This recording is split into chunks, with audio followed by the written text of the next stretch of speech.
Hey everyone, welcome to Mindset Talks, Life Beyond the Checkboxes. I'm John Giamello, Leadership Performance Coach. And I'm Prati Kaufman. I'm an entrepreneur and a marketing energy coach. In this series, we want to have real everyday conversations that go beyond the fields that we cover as coaches, uh, to have just conversations, not coming at it as coaches, but just covering topics that we find interesting. We've always had great conversations. We're both very honest about the ideas that we have and what we share with each other. So we figured we'd put these into a series and just kind of share that kind of conversation to get those conversations going and build them up. For this particular episode, we're going to talk about managing energy, not time.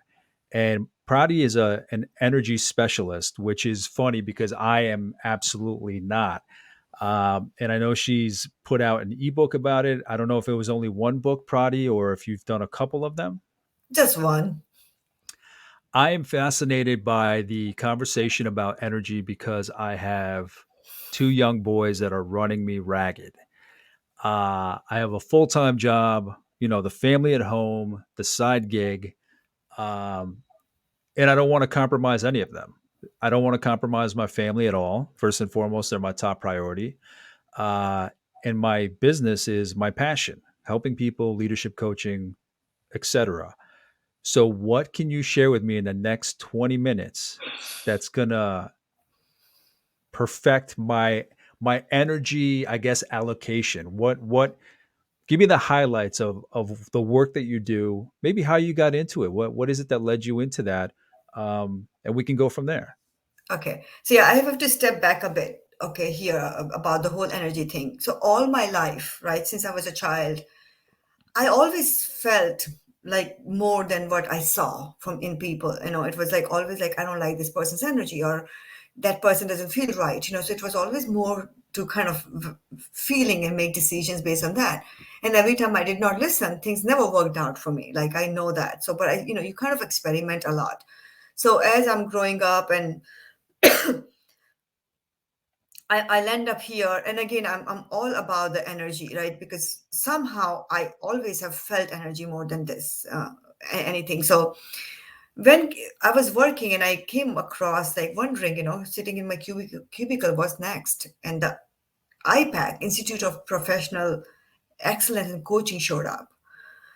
And And the only thing I saw was like energy leadership index assessment. I'm like, what the hell is that? Right. So I dived and I read about it and I was kind of thinking which coaching institute to go. And that cemented that I'm going to go to that just for that ELI. And I wanted to explore more.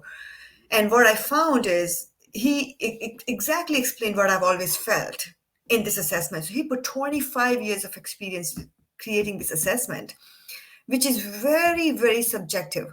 It is all about human energy and how we all have the same seven levels of energy, but how they play together and how they show up in our life is each of them is different for each of us is different.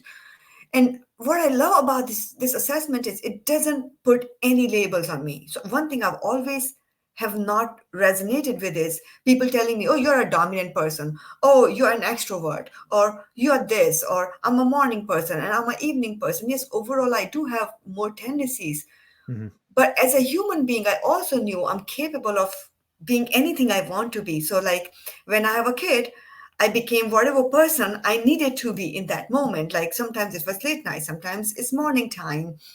And as I'm growing, I don't have this like summertime, we tend to sleep late and then I wake up early, so schedules are always changing based on life. So that's what really, kind of started my whole like really making energy part of my life and part of my coaching. So that's the background of energy. So, and this is when I come to energy, I always think about like your physical energy, right? That's when I see the word energy, I just went there. That it was how much energy I have, if I'm tired or not. And then I always again that's the first definition I go to, and then I always remember, and I know better. I always remember that this particular energy is about um, almost like your frequency, um, Yes. and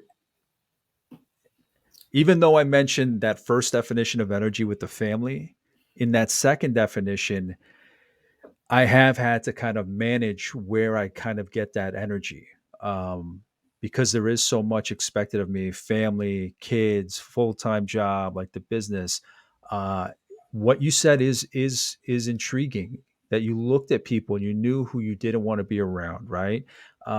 It was like it's almost like it's nothing personal. It's nothing personal, but you just realize who you can gravitate towards to get that higher level of energy. um, and I think a lot of people, many people, stay in the situations where they don't have their optimal energy match with somebody else.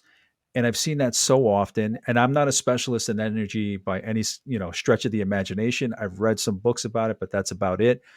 But it's amazing what people go through when they stay in the wrong relationships, if they maintain the wrong connections, just because they're not aware of this kind of assessment, actual assessment, or just really thinking about, what do I get from these people? Is it raising my energy? Is it lowering it?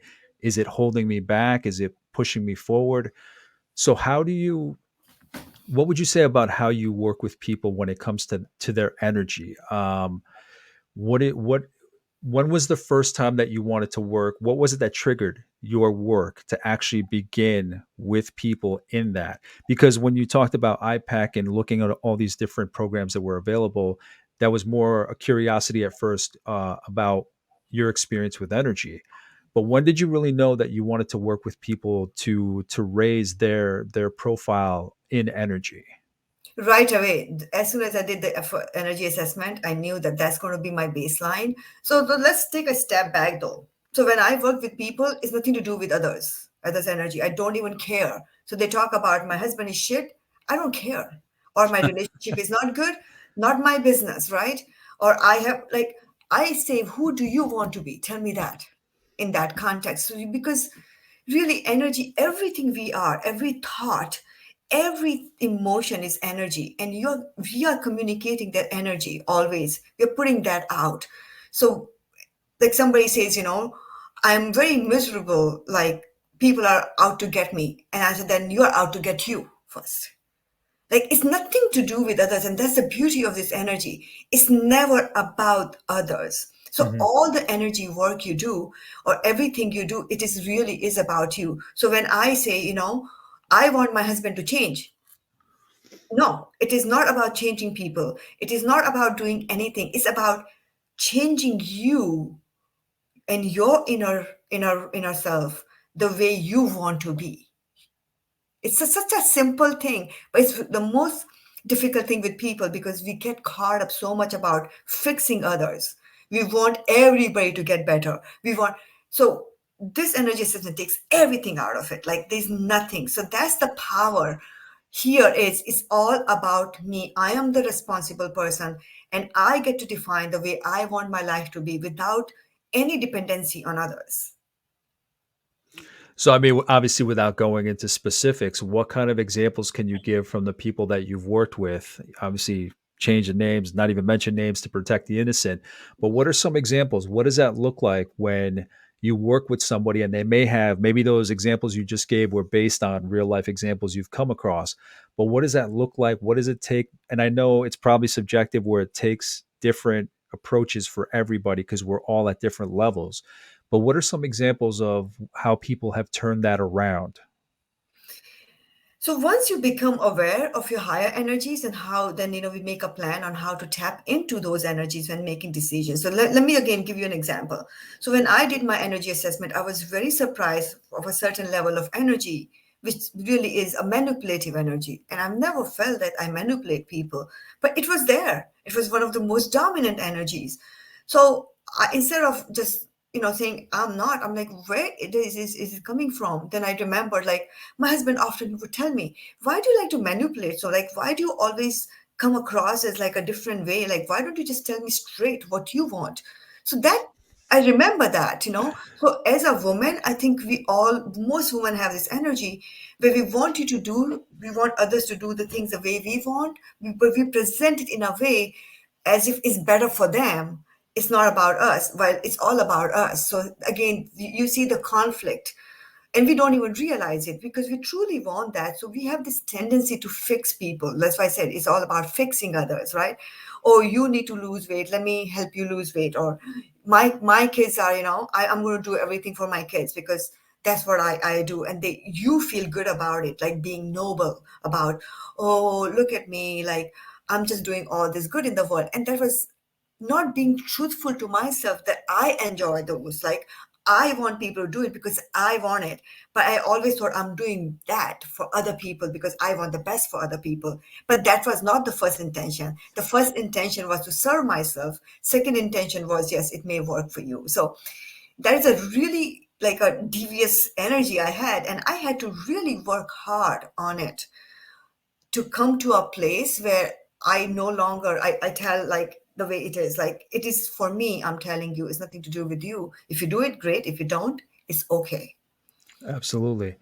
No, I think that makes sense. I don't know. I mean, you've known me long enough where we both have that kind of candor. We just say what's on our mind because a first and foremost, it's expressing what you may want in that moment, and at the same time, it's a respect for the other person as well.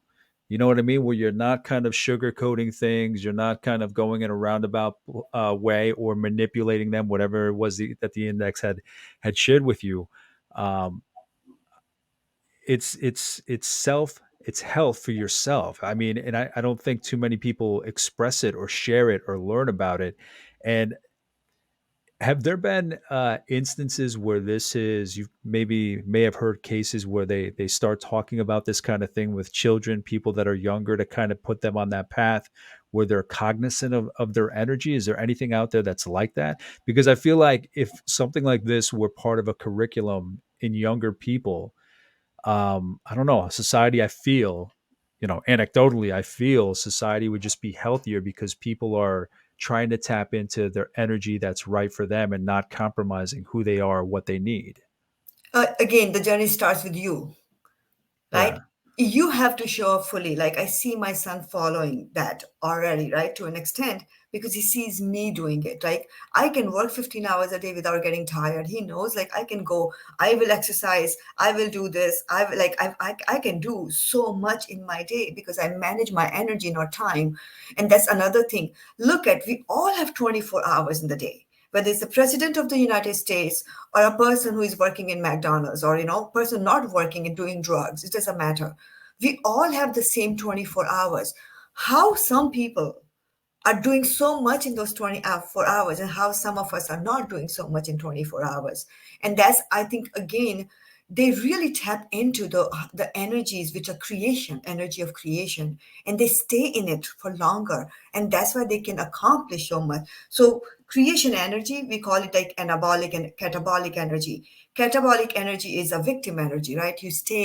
You're complaining, you're angry at the world, while anabolic energy is very expansive. You're very solution focused, right? You're always looking the best in everyone, not what's wrong with the world. So another example, there's, because one of the common energy in America is this anger energy, or like being angry, like I am better than you. So most managers are running this whole system with fear based thinking, right?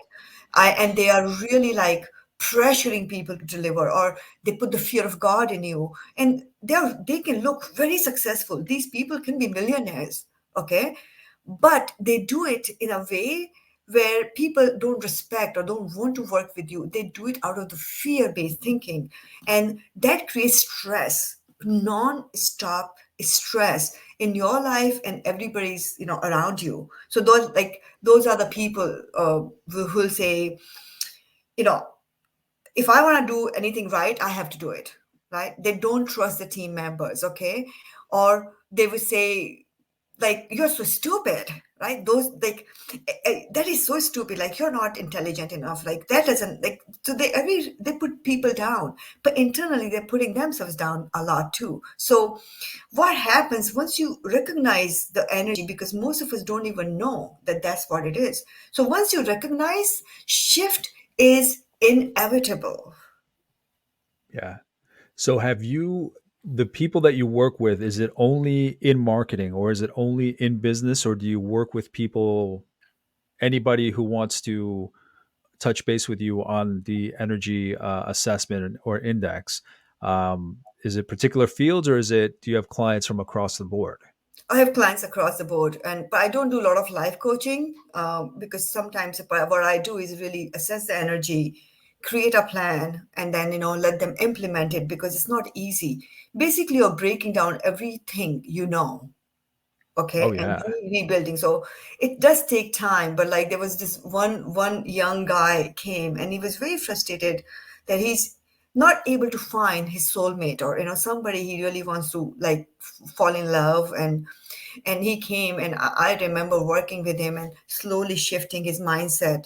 I mean, within a year he found a girl, he's got married, now he has kid. Like he's always inviting me to like how this one energy assessment like moved him on his path which he never thought was possible, just because he realized his energy, and he also worked on shifting it. So it wasn't just like, oh, I have this energy. He worked hard to really start shifting the way he sees things, the way he shows up, and really tapping into the energy he wanted to create in his life and more of that. And he shifted everything. And the same with me. I can give you so many successful examples of these clients. Once they tap in, it's like, oh my God, I'm in love with my husband again. My life is working, like everything, money showing up. I don't even have to put effort. Yesterday, I was talking to someone and we did the energy assessment. She's like, I can't believe like how effortless everything is.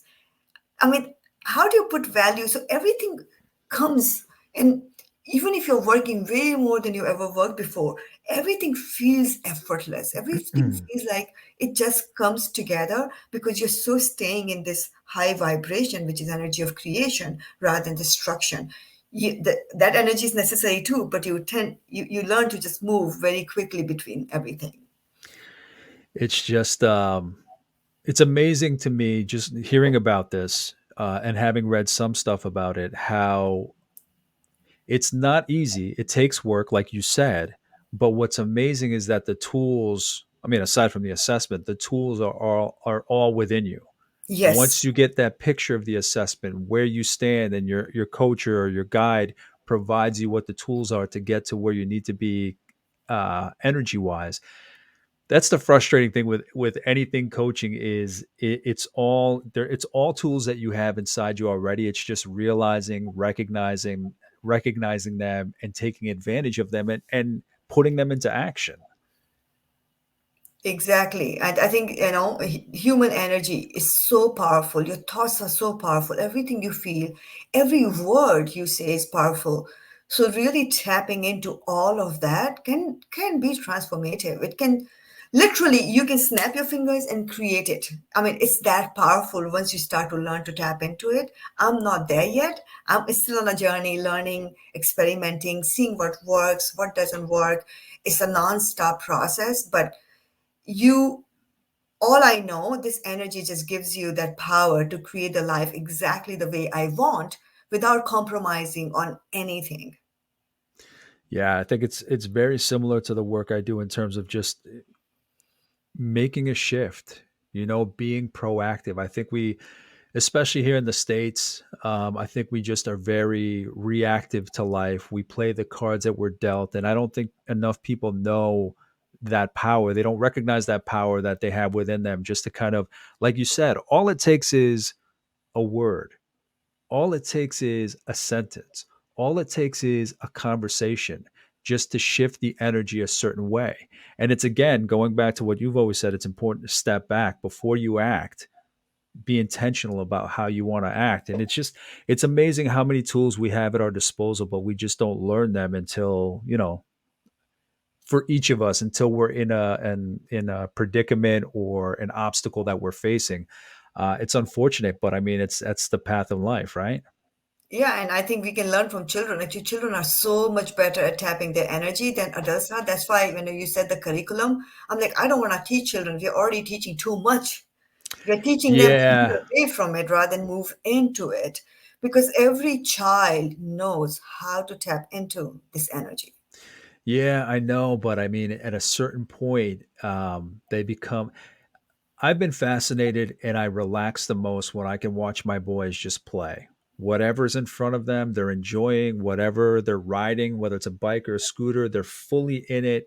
They're seeking satisfaction for themselves. You know, even if they're throwing a tantrum, it's because they need something. And then we get to a point where we tell them, no, it's not just about you, it has to be about others. And then it kind of it gets trained out of them. And you're right, I wouldn't want to formalize it because then it's just one more thing they have to learn. But Yeah, yeah, the thing I don't look forward to the most, and you, as you've always said, that it's important, for the same way that you provide the example for your son, I'll try to do the same for mine. But I you get to that point, my son is 6, where he's already looking to what other people are saying. Why did they look at me like that? Why did they say that? Why did they not share it with me? And you can already see that self-awareness getting in there, but I'll try to set the best example that I can. yeah. And then saying like, and I'm going to wrap this up, which is, I think, kind of wraps up this whole energy business, anyways. So my son goes to a baseball coach, and then so baseball coach asked him to write 3 things every day about the way he wants to show up in baseball. So one of the things he said, I wrote is, I don't want to miss catching balls, right? That was it, right? So he told the coach, and coach said, how about Caden? You say this instead, that I want to be consistent with my catching balls. Very little shift, right? I don't want to miss catching balls. He's saying instead that, because there's a word called miss, which is a negative. Yeah. Why don't you say, I want to be consistent with catching the balls? Huge shift. That's what energy is all about. Yeah. And that one little interaction at his age, now hopefully he kind of gets in that habit of just shifting it. Like I said, one conversation, one word, one sentence, one interaction with the right person can set you down such a different path if you pick up those lessons. So that's amazing. Thank you for sharing that. Yeah, and but that summarize energy. That one word shift summarizes all of our human energy and how we work. So what you're telling yourself, pay attention to it. It's huge. I mean, we are the ones that have the greatest power over ourselves, and Yeah. sometimes we just don't realize it. So thank you, Prati, for that. Yeah. And thank you everyone for watching. Subscriber, you're watching, subscriber, you're listening. Reach out and let us know what you thought of the conversation. We're open to covering any ideas, any conversations, any topics, and we'd love to bring someone on if you want to discuss a topic we've already had that you feel you could add something to, or a new topic or conversation. We are open to anything. So, in the meantime, until the next episode, thank you for joining us. Take care. Thank you. Take care. Bye. Bye.